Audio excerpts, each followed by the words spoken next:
ফ্লাইয়াদ aviation আপনার একটি বিশ্বস্ত সহযোগী। এটি একটি সরকারি নিবন্ধিত ট্রাভেল এজেন্সি। হ্যালো এভরিওয়ান, আসসালামু আলাইকুম। কি অবস্থা আপনাদের সবার? ফ্লাইয়াদ এভিয়েশন থেকে আপনাদের সবাইকে জানাচ্ছি স্বাগতম। প্রিয় দর্শক, আমাদের সৌদি আরবে এসেছে জরুরি কাজের নিয়োগ বিজ্ঞপ্তি। সৌদি আরবের স্বনামধন্য আল ইদ্রিস কোম্পানিতে চলছে জরুরি কাজের নিয়োগ বিজ্ঞপ্তি এবং সেখানে আপনার কাজের ধরনটা হবে পেট্রোল পাম্পের। সেখানে আপনার ডিউটি হবে 10 ঘন্টা করে সপ্তাহে 6 দিন। ওভারটাইম থাকলে অবশ্যই ওভারটাইম করতে হবে এবং সেখানে খাবারের খরচটা আপনার নিজের বহন করতে হবে, তবে থাকার খরচ সম্পূর্ণ কোম্পানি বহন করবে এবং এক্ষেত্রে আপনি স্যালারিটা পেয়ে যাচ্ছেন 1400 রিয়াল এবং সেখানে যেতে হলে আপনার বয়সটা অবশ্যই 21 থেকে 40-এর মধ্যেই হতে হবে এবং এই পুরো প্রসেসিংয়ের জন্য আমরা সময় নিচ্ছি মাত্র 45 দিন।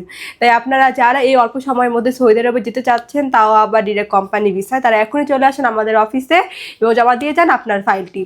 তাহলে চলুন এবার জেনে আসি ফাইল জমা দেওয়ার জন্য কি কি ডকুমেন্ট লাগবে। ফার্স্টে হচ্ছে আপনাদের পাসপোর্ট লাগবে, যেটা মেয়াদ ন্যূনতম 2 বছর হতে হবে। আপনাদের এনআইডি কার্ডের কপি, আপনাদের পাসপোর্ট সাইজের 6 কপি ছবি, যেটা ব্যাকগ্রাউন্ড সাদা এবং ল্যাব প্রিন্ট হতে হবে। এরপরে প্রয়োজন হচ্ছে আপনাদের মেডিকেল সার্টিফিকেট এবং পুলিশ ক্লিয়ারেন্স। সো এই অল্প কিছু ডকুমেন্ট দিয়ে অল্প সময়ের মধ্যে আপনি যেতে পারছেন আমাদের মাধ্যমে সৌদি আরবে ডিরেক্ট কোম্পানি ভিসায়। তাই আর দেরি না করে এখনই চলে আসুন আমাদের অফিসে ফ্লাইয়াদ এভিয়েশনে এবং জমা দিয়ে যান আপনার ফাইলটি। আমাদের লোকেশনটা হচ্ছে 89 Atish Dipankar road, Mugda highway, Dhaka. So প্রিয় দর্শক, আজকের ভিডিওটি আমি এখানেই শেষ করছি। দেখা হবে নেক্সট আরেকটি ভিডিওতে এবং আমার এই ভিডিওটি ভালো লাগলে অবশ্যই like, comment and share and subscribe করে আমাদের পাশেই থাকবেন। সবাই ভালো থাকবেন, সুস্থ থাকবেন। আল্লাহ হাফেজ।